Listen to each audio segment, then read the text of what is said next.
Okay, so we're going to be on page 92 in Module 5, and so we're talking about surface area.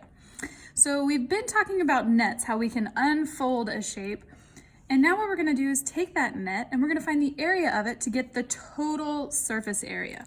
So we're going to complete this table. So we're going to find the area of the top of this rectangular prism. So the top base is going to be this one right here. So let's figure out those dimensions. Well, this side length is 15, so that means this one also has to be 15 centimeters.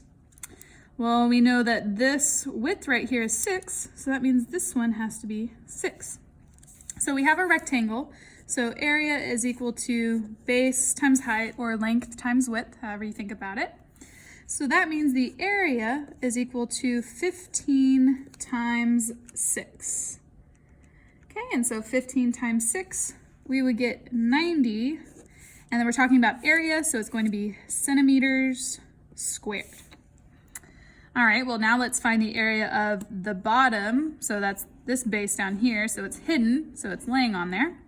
Well, it's gonna be the same thing. So it's a rectangle, so area is equal to base times height.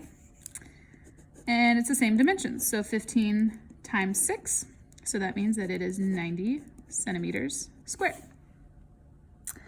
All right, now let's find the area of the front rectangle. So this one here.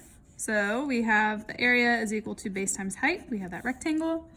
And so 15 times 8. Okay, so when we multiply 15 times 8, we get the area is 120, and then centimeters squared.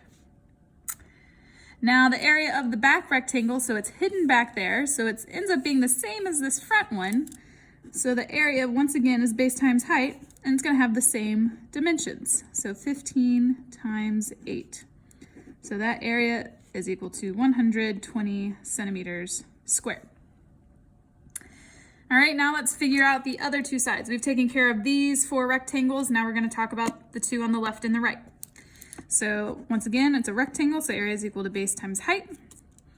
Well, even though we can't see this one over here, we know it has to match this one. So it has a dimensions of 8 and then 6.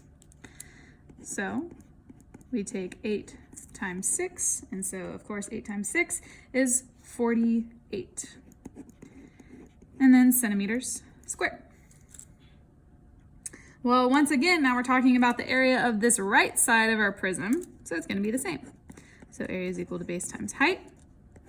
So the area is equal to 8 times 6, which is 48 centimeters squared. Well, now we're going to get the total surface area. So since we are talking about a 3-dimensional shape, the surface area is everything on the outside of the shape. So if you were thinking about a cardboard box, it would be the amount of cardboard needed to make that box. And so all we have to do is take all these areas that we found and add them all up.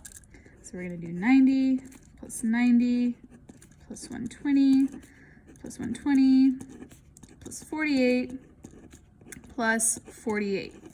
Or you could think about doing 90 times 2 since there were 2 of them, plus 120 times 2, plus 48 times 2. Either way, you'll get the same answer. So now we're going to add them all up.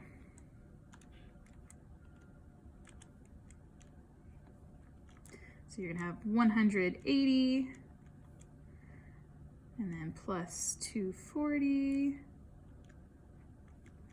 and then adding.